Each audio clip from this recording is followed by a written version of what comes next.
Lagi bersama saya di Jam Film. Baiklah, video kali ini akan lumayan panjang karena film ini terlalu bagus untuk saya lewatkan. Film ini diadaptasi dari kisah nyata di mana perjuangan para pejuang Korea ingin lepas dari penjajahan yang dilakukan oleh Jepang. Selain film ini nantinya akan berjalan dengan sangat brutal dan bengis, namun saya yakin bahwa kalian pasti juga setuju dengan saya bahwa film ini layak untuk menjadi film perang terbaik sepanjang masa. Tidak perlu lama-lama lagi, mari kita putar intronya.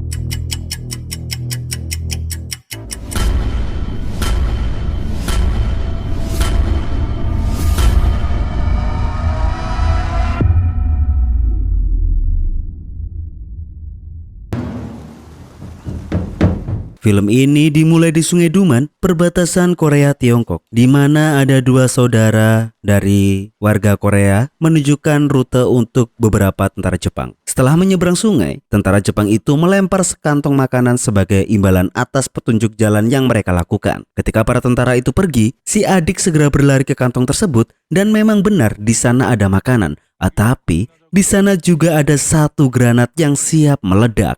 Dan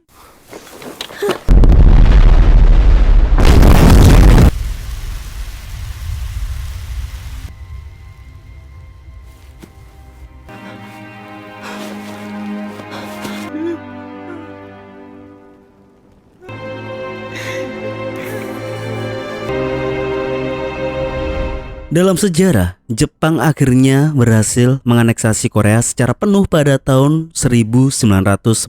Dan pada tanggal 1 Maret 1919, Korea mengadakan sebuah deklarasi damai dengan para penjajah. Tetapi rakyat Korea justru malah ditembaki hingga mati tanpa ampun. Insiden brutal tersebut menyebabkan sebuah gerakan perlawanan kembali yang disebut Pejuang Korea. Dengan begitu, Jepang membentuk sebuah batalion elit untuk menyusup ke markas utama tempat para pejuang Korea dan ingin membumi hanguskan pasukan tersebut.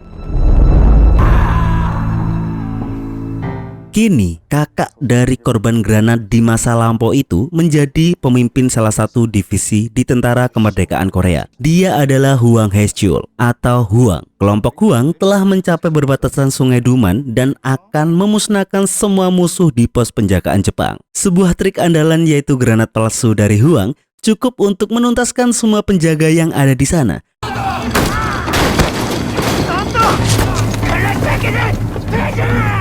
꽃이 피었으니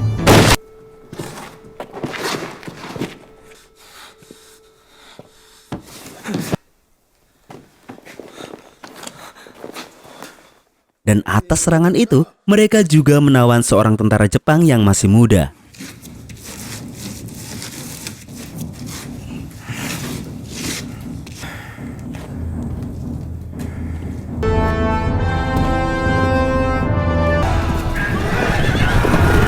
Lalu kita dibawa ke kamp tentara Kekaisaran Jepang yang ada di tanah Korea, yang kini sudah menjadi Korea Utara. Letnan satu markas besar bernama Kasanuki melapor kepada kepala batalion elit yaitu Mayor Jiro Yasukawa, mengatakan bahwa pejuang Korea sudah mulai bersiap untuk mundur ke berbatasan Uni Soviet yang sekarang menjadi negara Rusia. Akibat mereka sudah mendengar laporan bahwa Mayor memerintahkan para pasukan untuk memburu semua tentara kemerdekaan. Namun di sana sang Mayor malah memutuskan untuk tetap mengejar mereka sebelum mereka sampai ke Rusia.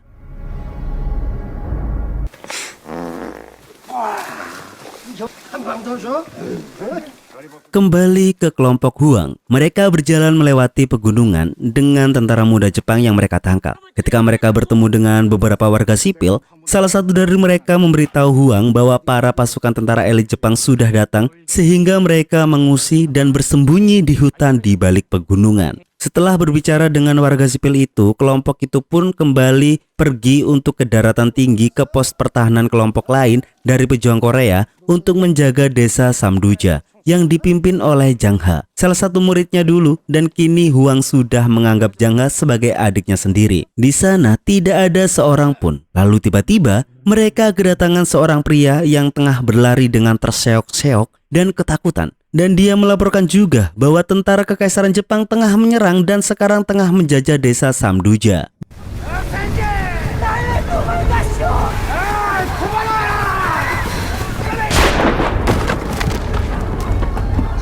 Dan inilah pemandangan di mana tentara Jepang membunuh dan membantai semua penduduk desa yang mau melarikan diri dari mereka. Tak pandang bulu, mereka bisa membunuh wanita sekalipun.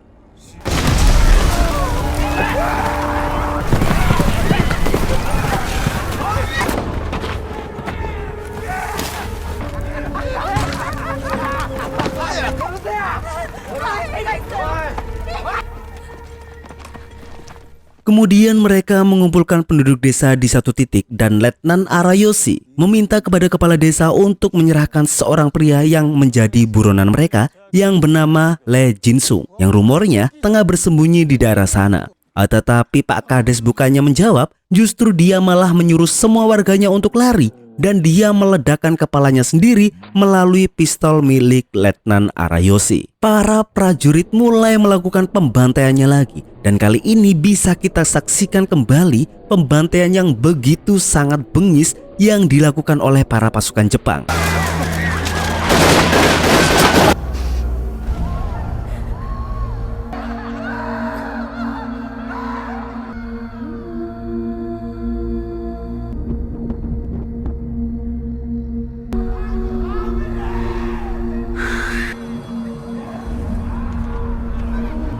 Dan tidak hanya itu, yang paling membuat saya miris adalah ketika sang letnan berhasil mengetahui bahwa masih ada yang tersisa dari penduduk sana. Dan itu adalah anak kecil yang hendak melarikan diri. Namun, dengan kebengisan dan kegilaannya sebagai seorang penjajah, dia membunuh anak itu. Di sana sang kakak menangis melihat mayat adiknya dan letnan itu juga akan memenggal anak perempuan itu. Namun tiba-tiba, ya, dialah kapten muda pejuang Korea divisi penembak jitu yang bernama Jang Ha dan dia bersama pasukannya langsung mengcounter attack dan mulai menjatuhkan para penjajah itu satu demi satu.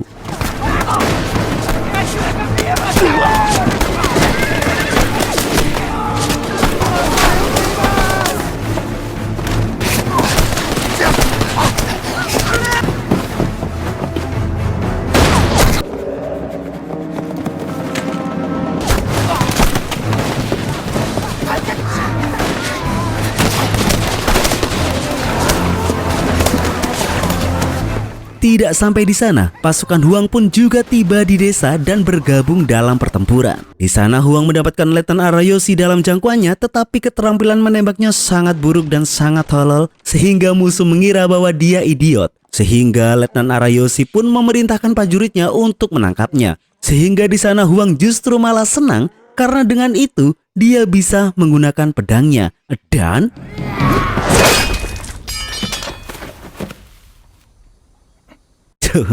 Mihawk ketar-ketir melihat itu. Dan begitu pun Letnan Arayoshi pun langsung lari ketakutan. Dan setelah itu, para pejuang Korea itu menunjukkan kepada tentara muda Jepang yang mereka sandra itu, memperlihatkan dia tentang apa yang telah dilakukan oleh rekan-rekannya terhadap orang-orang desa yang tak berdosa itu. Kemudian, tentara Jepang lainnya yang ditangkap oleh mereka malah mengajak perlawanan para pejuang Korea dengan menyebut mereka hanyalah warga dusun biasa yang primitif dan sok idealis, yang sok-sokan mau melawan kekaisaran Jepang yang sangat perkasa. Sehingga di sanalah Huang menjadi sangat marah dan dia benar-benar tidak terima dengan perkataan tentara Jepang itu, sehingga dengan hikmat dan tanpa paksaan dari berbagai pihak, dia mencabut peler si tentara itu hanya dengan tangan kosong.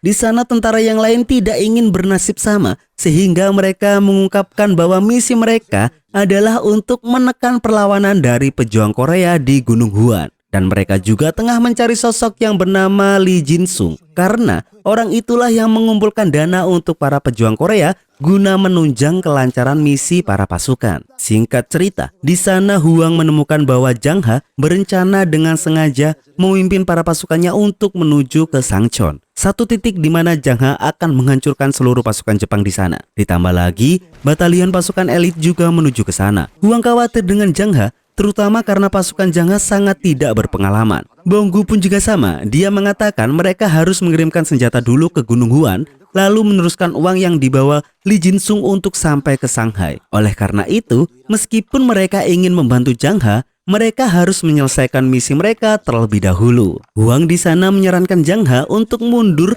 dan bersembunyi terlebih dahulu dengan saudara perempuannya. Tetapi Zhang He tidak mau, jadi dia tetap bersikeras karena Zhang He mengatakan bahwa jika mereka kehilangan perbatasan terakhir, maka semuanya akan berakhir bagi mereka semua. Dalam sebuah kilas balik, saudara perempuannya yang bernama Huja memberikan Zhang He sebuah cincin dari ibu mereka dan memaksudkan untuk diberikan kepada calon istrinya di suatu hari nanti. Dia pun mengembalikan cincin itu kepada saudara perempuannya dan mengatakan bahwa seharusnya dialah yang akan memberikannya kepada calon istrinya nanti. Lalu tiba-tiba sebuah granat dilempar ke tempat mereka berdiri. Zhang He pun dengan cepat mendorong kakaknya dan menutupi granatnya sendiri. Tapi tidak terjadi apa-apa. Dan di sanalah terungkap bahwa Huang keluar dari persembunyiannya dan dia tengah melatih para anak-anak generasi penerus pejuang Korea. Di sana Huang menegur atas perbuatannya itu. Huang menunjukkan bahwa satu-satunya hal yang benar untuk dilakukan adalah menyingkir dan lari dari titik granat itu. Di sana Zhang He pun merasa malu dan malah memukul gurunya itu.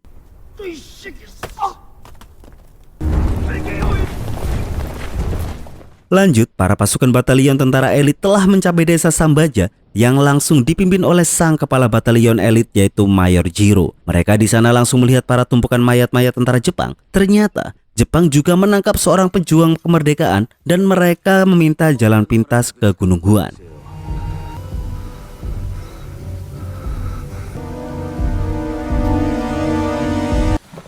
Sementara itu, di tempat lain, inilah sosok kepala divisi pendanaan dari pejuang Korea, yaitu Lee Jin-sung. Di hari itu, dia seharusnya bertemu dengan kelompok Huang untuk meneruskan uang. Tetapi seperti yang kita tahu, bahwa kelompok Huang pastilah terlambat karena membantu kelompok Zhang He. Lalu tiba-tiba dengan sangat mengejutkan, tentara Jepang menemukan gubuk itu dan langsung menembaki mereka. Tentara yang dipimpin oleh Letnan Katsunaki mengejar mereka dan di sana beberapa anggota melakukan perlawanan untuk mengalihkan perhatian agar Jin-sung bisa melarikan diri. Dan pada akhirnya tiba-tiba dia diselamatkan oleh seseorang di tengah hutan. Dan Letnan Katsunaki yang tengah mengejar mereka, dia merasakan bahwa ada yang kurang beres di hutan itu. Sehingga dia menarik mundur pasukannya agar tidak masuk terlalu dalam. Dan terungkap di dalam hutan sana itu adalah para kelompok gabungan Huang dan juga kelompok Zhang He yang akhirnya bisa menyelamatkan Jin-sung tepat pada waktunya. Lalu di sana Zhang He menanyakan perihal kabar tentang kakak perempuannya yang dikatakan selama ini bersama Jin-sung. Tetapi Jin-sung mengungkapkan bahwa pihak Jepang telah membakar semua korban di tragedi 1 Maret itu. Dia telah mengumpulkan semua sisa-sisa mereka di dalam sebuah abu kremasi yang dikemas dalam satu toples. Dan Huja, yaitu kakaknya Zhang He, adalah salah satu korban pembantaian di 1 Maret itu. Di sana Jahyun, seorang pejuang kemerdekaan perempuan yang mengaku ditahan bersama Huja. Sebelum Huja meninggal, ia menitipkan sebuah cincin kepada Jahyun untuk diberikannya kepada Zhang He. Cincin yang suatu hari nanti akan Zhang He kasihkan kepada calon istrinya.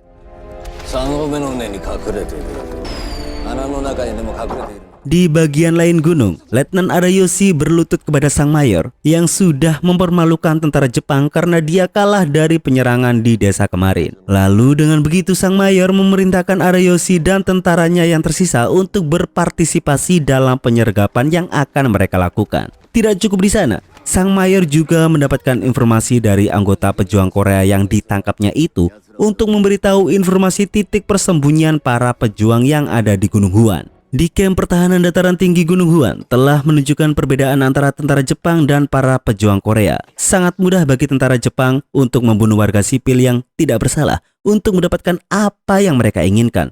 Tetapi para pejuang Korea tidak akan membunuh tentara musuh yang tak berdaya, karena itu akan membuat mereka tidak ada bedanya dengan para tentara Jepang. Di sana, Huang ingin tentara muda Jepang itu tetap hidup, sehingga kelak dia bisa menceritakan tentang kebengisan dan dosa tentara Jepang ke rakyat Jepang itu sendiri. Di sana, Huang juga memutuskan untuk membantu Zhang He dengan misinya. Dia bilang dia bisa mengirimkan senjata dan uang setelah pertempuran menahan tentara elit ini selesai. Namun di sana Bonggu justru malah tidak ingin membantu Zhang He karena pasti akan mati jika bertarung dengan para tentara elit. Namun di sana Huang membuatnya sadar bahwa tidak ada cara lain bagi mereka untuk bebas selain membebaskan negara mereka. Dan nasib buruknya, tentara Jepang menemukan titik persembunyian para pejuang Korea itu.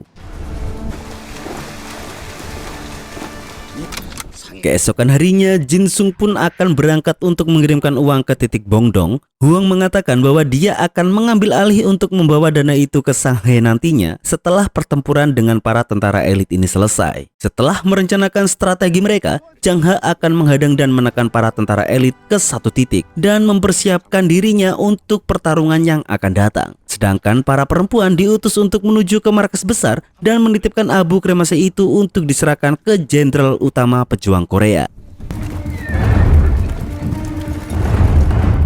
Di kamp batalion elit, Mayor Jiro memerintahkan penyelamatan kepada tentara muda Jepang yang ditangkap oleh pasukan pejuang. Lalu tiba-tiba Letnan Arayoshi muncul dan memohon Mayor Jiro untuk mengizinkannya memimpin serangan ini. Dengan begitu, sang mayor pun memotong jari telunjuk kirinya dan memerintahkan dia untuk merebut dan menangkap para pejuang Korea itu sebelum darah di lukanya mengering. Sementara tentara Jepang yang ditangkap itu dan gadis muda korban dari serangan desa kemarin sedang melakukan perjalanan menjauh dari pertempuran dengan dua pejuang kemerdekaan muda. Lalu di sana tentara muda Jepang itu akhirnya memperkenalkan dirinya. Dia bernama Yuko. Sambil beristirahat, mereka nampaknya membentuk ikatan satu sama lain. Tetapi ikatan mereka pun terputus ketika tentara Jepang menemukan mereka dan muncul untuk menyudutkan mereka. Dan sungguh sangat luar biasa sekali lompatan dari Jahyun, pejuang kemerdekaan wanita itu melompat dari air terjun dan melawan tentara musuh. Sedangkan Yuko ternyata membantu para pejuang Korea dengan berpura-pura membunuh Gaedong dan membiarkannya melarikan diri. Dia juga meminta rekan-rekannya untuk melepaskan Chuni, tetapi mereka tidak menurutinya. Sehingga Gaedong pun bergegas menuju ke yang lain untuk memberitahu mereka apa yang tengah terjadi. Tetapi mereka tidak dapat mengkompromi misinya dengan menyelamatkan Yuko dan juga Chuni, sehingga Gaedong berdebat dengan Zhang He. Tetapi sayang sekali, batalion elit sudah dalam perjalanan menuju mereka. Di sana, para pasukan pejuang akan menjalankan strateginya. Mereka bertujuan untuk memancing para tentara Jepang yang dipimpin oleh Letnan Arayoshi itu ke satu titik serang. Sedangkan tim Huang memutuskan untuk mengagresi kamp Mayor Jiro dan menyelamatkan anak-anak yang tertangkap itu. Sementara yang lain akan bertindak sesuai rencana. Dan pasukan Huang berjanji akan menyusul ke titik perang setelah menyelamatkan anak-anak. Dan tentara Jepang pun kemudian mulai menyerang mereka.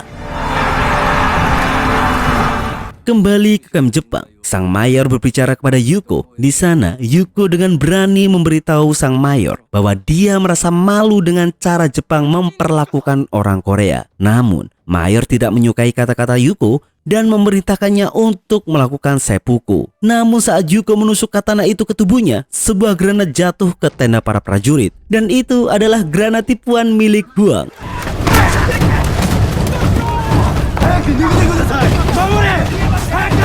Dan di sanalah Huang berhasil menyelamatkan Yuko dari kematian. Sementara Chuni, dia diambang kehancuran, di mana dia akan dilecehkan secara seksual oleh prajurit yang menangkapnya. Untung saja ada Gaedong datang menyelamatkannya. Tetapi mereka bukanlah tandingan dari prajurit itu.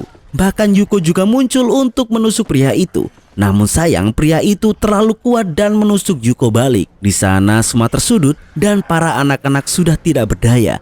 Dan dari belakang untungnya Mbak Juyun datang dan mengakhiri kengerian tersebut.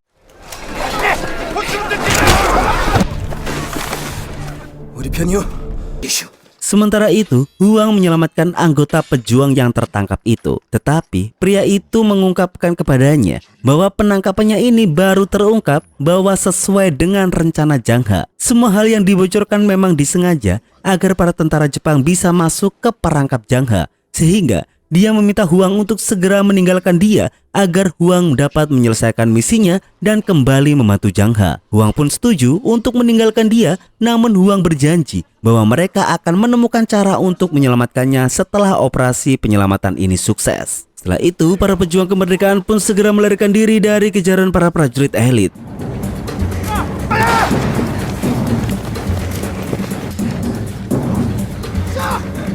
Sambil berlari, peluru mengenai tas Chun dan memecahkan toples abu yang dia bawa. Keadaan di sana sangat terhimpit sehingga Huang memerintahkan Bonggu untuk membawa anak-anak dan terus maju. Dan dia sendiri akan kembali dan menghabisi para prajurit yang mengejar mereka. Dan disinilah teman-teman, kita akan diperlihatkan di mana jagal mengerikan yang dimiliki oleh Korea itu beraksi.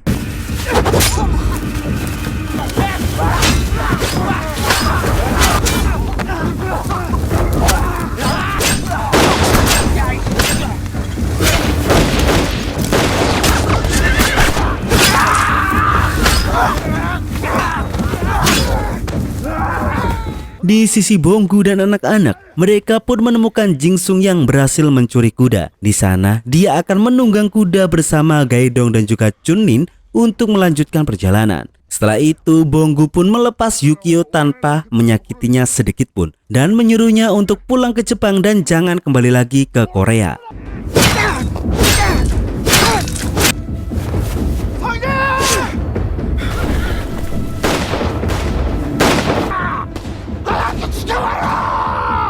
Kini lebih banyak lagi tentara Jepang yang tiba dan Huang memutuskan untuk mundur. Setelah mengumpulkan sebagian besar abu di tanah akibat tembakan tadi, dan saat mereka mencapai punggung Bukit Goryeo, kini terlihat Zhang He berhasil mengambil posisi dan di saat perlawanan tengah berjalan,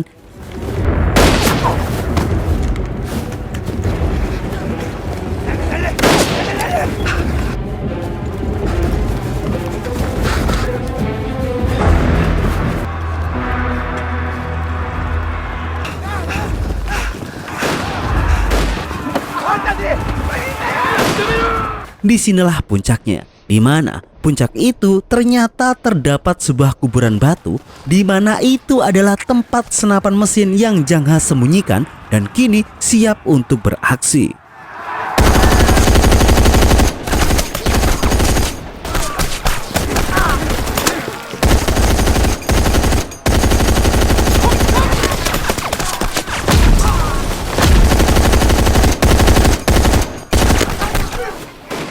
Dan dengan begitu, para pasukan Jepang pun tumbang dan Letnan Arayoshi kembali kabur.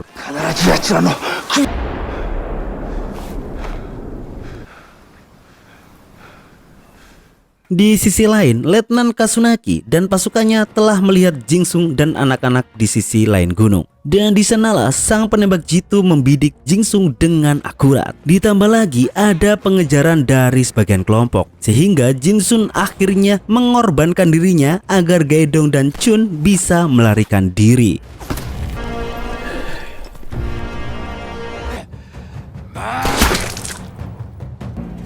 Namun ternyata uang yang Jingsung bawa sudah dioper kepada Gaidong. Namun sayangnya mereka masih terlihat oleh Letnan Kasunaki dan juga sebenarnya sedang dikejar juga oleh Letnan Arayoshi.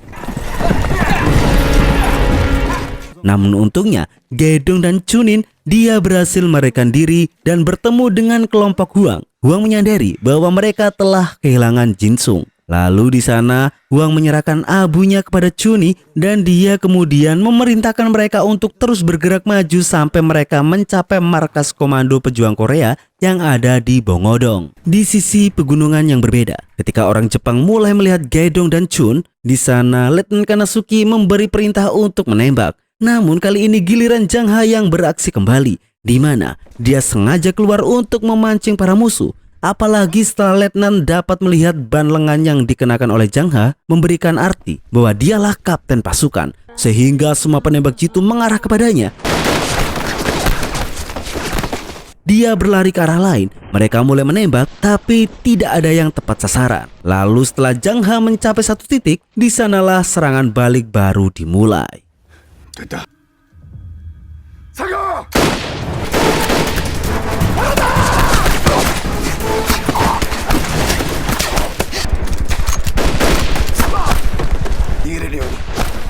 誘導し他のやつ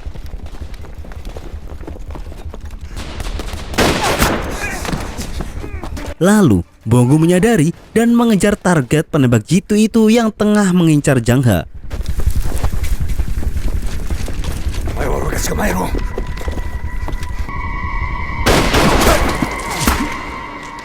Dan Bonggu pun berhasil mengenai penembak jitu musuh, tetapi musuh juga berhasil menembak Jang Ha.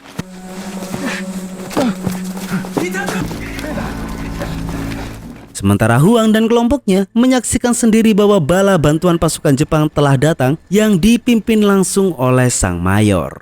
Di sana Huang ingin menepati janjinya bahwa dia akan menyelamatkan pejuang yang disandra tadi. Namun dilihat bahwa dia terlambat, di mana pasukan mayor sudah bergerak dan si pejuang itu tengah diseret dengan kuda. Lalu datanglah seorang pengintai Jepang yang memberitahu mayor tentang kejadian yang mereka alami tadi. Sehingga mayor memerintahkan mereka untuk mempercepat gerakan serangan dan menangkap semua pejuang Korea sebelum mereka berhasil melintasi perbatasan Uni Soviet. Lalu, dia juga memberi perintah untuk membunuh si pejuang yang mereka tangkap tadi. Huang pun segera berlari ke arahnya ketika musuh sudah pergi. Pria itu akhirnya mengungkapkan misi Jang Ha yang sebenarnya, yaitu Jang Ha akan sengaja memancing para pasukan elit mengejarnya hingga ke Sangcho dan menahan mereka selama mungkin. Kemudian akan datang rekan mereka dari Bongodong untuk melenyapkan batalion elit itu di titik yang sudah direncanakan. Sebuah kepungan di mana batalion itu akan menerima tembakan dari segala penjuru. Dan alasan menggunakan strategi itu adalah karena para pejuang menyadari bahwa jumlah pasukan mereka kalah jauh dengan para pasukan Jepang. Huang menyadari bahwa Jang Ha tengah melakukan misi bunuh diri dan berhasil atau tidaknya misi itu, secara teknis Jang Ha akan tetap mati di sana. Dengan begitu, Huang akan segera menyusul Jang Ha.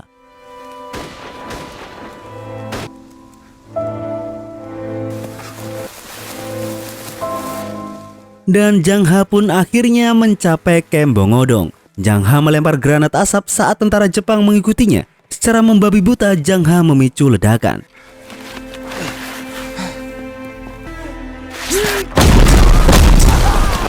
Dia kemudian pergi ke gudang tempat dia menyimpan senjata untuk melawan musuh tentara Jepang sendirian. Namun sayang bahwa gudang tersebut telah diberondong dengan granat dan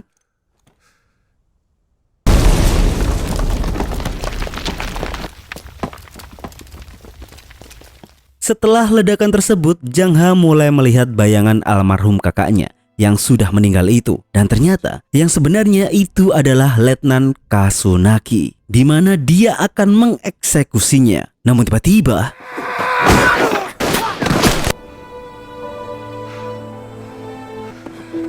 ya, Huang dan pejuang kemerdekaan lainnya pun tiba dan membunuh pasukan letnan itu dengan hitungan detik saja. Lalu setelah itu, di sana sang letnan menantang duel Huang untuk bertarung 1 lawan 1 dengan menggunakan pedang. Sehingga mari kita saksikan bersama teman-teman pertarungan antara samurai versus jagal kolot dari Korea.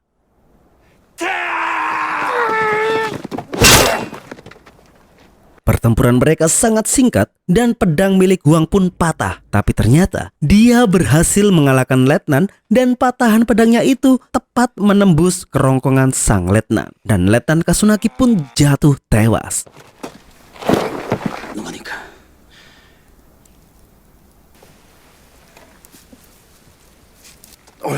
Di sana Jang Ha menyuruh pasukan Huang untuk segera pergi. Karena sebentar lagi pasukan utama tentara elit yang dipimpin oleh mayor akan segera datang. Dan nyatanya tidak butuh waktu lama, pasukan besar sang mayor pun telah tiba. Di titik itu, mereka semua dihujani oleh kepungan ledakan meriam dari pasukan elit. Sehingga langsung saja pasukan Huang mundur sambil membopong Jang Ha.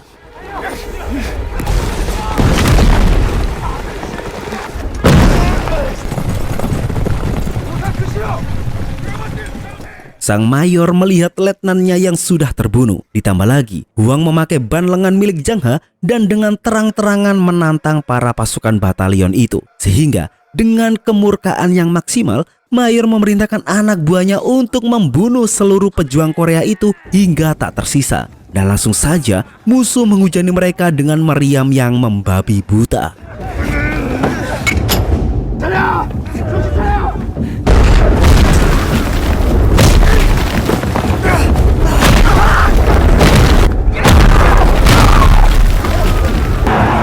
Pasukan musuh semakin beringas. Di sana sang mayor memberi perintah untuk menangkap mereka hidup-hidup dan berencana untuk menguliti mereka semua.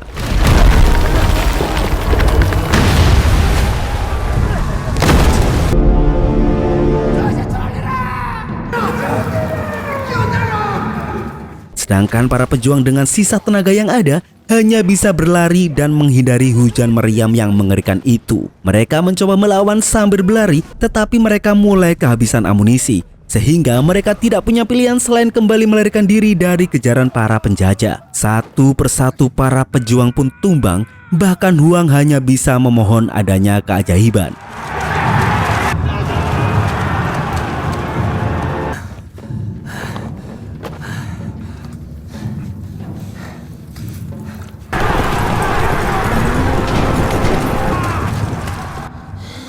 Akhirnya Huang dan Zhang He pun sampai di titik penyergapan yang seharusnya mereka melihat para pasukan pejuang Korea dari markas pusat ada di sana. Namun nyatanya tidak ada seorang pun di sana. Dan di tengah kelelahannya, tiba-tiba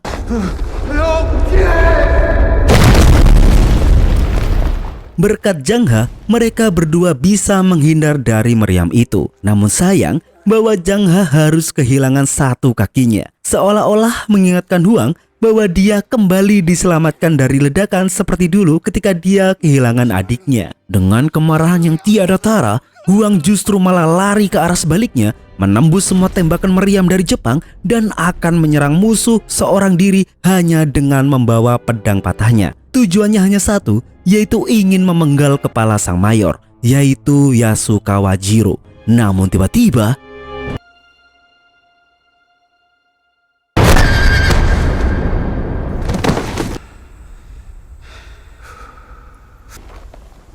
ya, sang mayor tertembak dan ternyata inilah yang ditunggu-tunggu. Bala bantuan dari Angkatan Bersenjata Asosiasi Nasional dan Tentara Kemerdekaan Korea dan juga Korps Demokrat Korea bersatu padu dan mulai bergerak. Mereka memberondong semua musuh dan akan membumi hanguskan para penjajah itu di lembah kematian.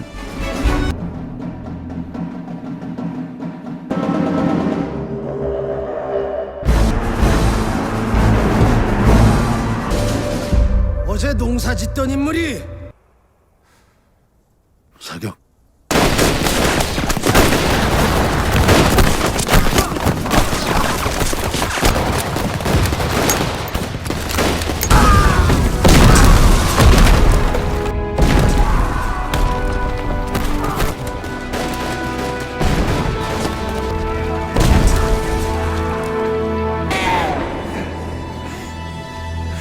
Kini situasinya berbalik 360 derajat. Namun di sana tetap saja sang mayor melarang tentaranya untuk mundur dan mengancam akan membunuh mereka jika mereka melakukannya.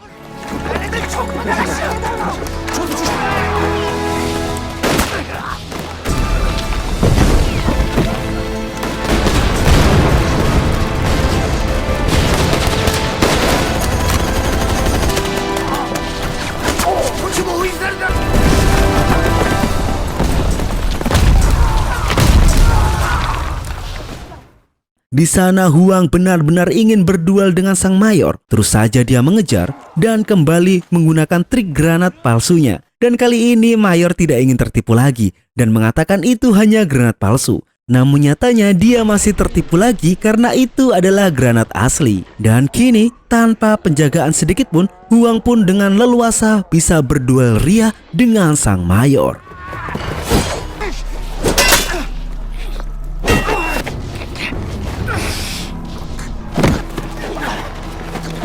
Di sana Huang berhasil merebut katana milik sang mayor dan sang mayor pun benar-benar tersudut.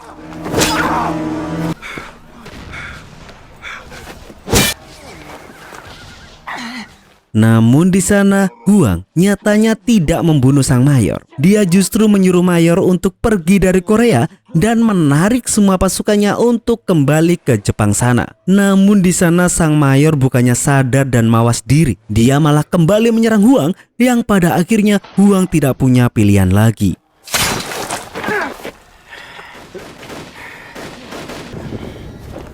Para prajurit pun segera menolong mayor mereka dan pada akhirnya tentara elit batalion menyerah dan benar-benar takluk di tangan para pasukan pejuang Korea.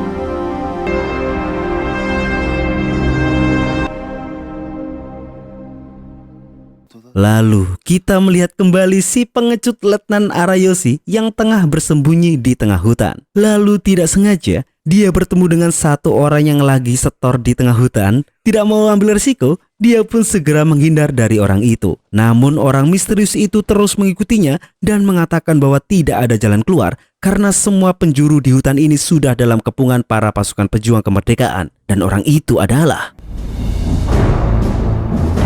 ya, dia adalah sang komandan utama tentara kemerdekaan Korea, sang jenderal yang bernama Hong Bung-do.